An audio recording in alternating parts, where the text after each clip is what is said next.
Hey, this is Chad with Munday Scientific and Microscope Marketplace. Today we're talking about an SMZ800N from Nikon.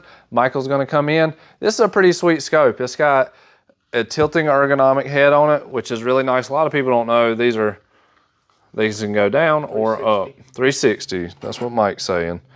That's what I was going to say, but I thought it was a 180. I needed some correction. So this head's pretty good. Right here, this is one of my favorite heads for the stereoscopes. So 2mm Allen wrench that comes off right there. You can add a camera to this head. If you want to send light to the camera, you leave it pushed in. If you want 100% of the light to go to the binoc, pull it out. That means there's no light going to the camera. It's a split if it's pushed in. All the light's going to the camera with it pulled out. You have a nice little diagram here. All right, we're gonna set this off to the side. We do have a LED ring light on this scope. We'll talk about that in a little bit. So you have the pod. You have a 1:8x zoom magnification. We have a 0.5 achromat front lens. This person's using this for parts inspection in I think it's like a manufacturing facility where they're checking for breaks in the castings of spigots and things like that. It's a plumbing manufacturer. And anyway, nice pod here, SMZ800N. Notice the click stop where it hits on the indentations of the magnification. If you want to take that off, 2mm Allen wrench right there in the back. And now it's smooth. So I like the click stop, so I'm gonna put it back on, but now they know how to change it. So you have a coarse focus here on a boom stand. We're going to put that on. If you want to take the front lens off, it just screws out.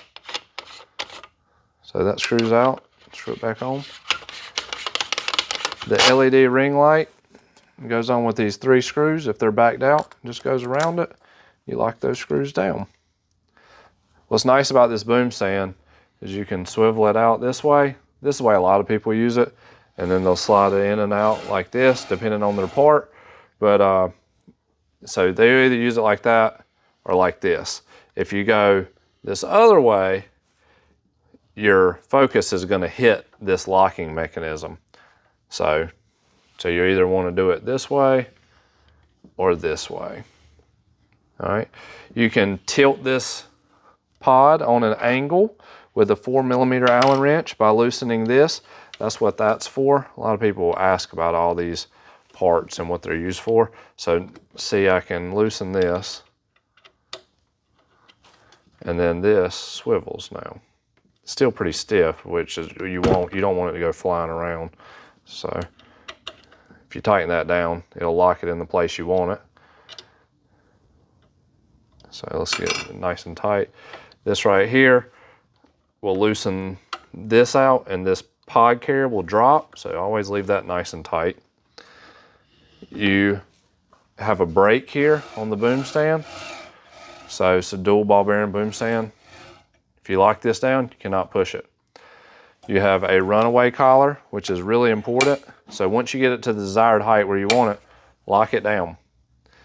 If you use this knob right here, if you loosen this knob and this collar's not here and your hand's not underneath it, it's gonna fall. I'm just gonna show you how it works. So set that there, and I loosen this, pretend my hand wasn't there. See how that would fall down? Which would be bad news because this would hit the ground or hit the table or whatever you're working on. You do not want that. So this is a nice safety feature. That's basically it. It's a pretty easy setup. I just wanted to go over it. Whenever you get it, this whole thing's going to be disassembled for safety and shipping. But now you know how to put it apart, take it apart, put it together. This notch right here goes right in there. The one other thing that's really important that I'm going to show you is the tension on this focus. So if you are using this scope and it starts to drift down like this, see how it's drifting without me touching it? It will not stay in focus. You need to counter turn these knobs. So now it's really stiff. If you look here, it's got this tension diagram, and what that means is if you turn this one way and the other one the other way, it'll back the tension off. but it can be too loose. So what a lot of times will happen is someone will get it to the end of its focus travel and they'll keep turning it by accident. Now look, it's loose. It's the same thing as a counter turn. So you definitely want to make sure you don't do that. So we're good right there. Nice focus, nice range. So that's it. This is a great inspection scope. They're gonna love it.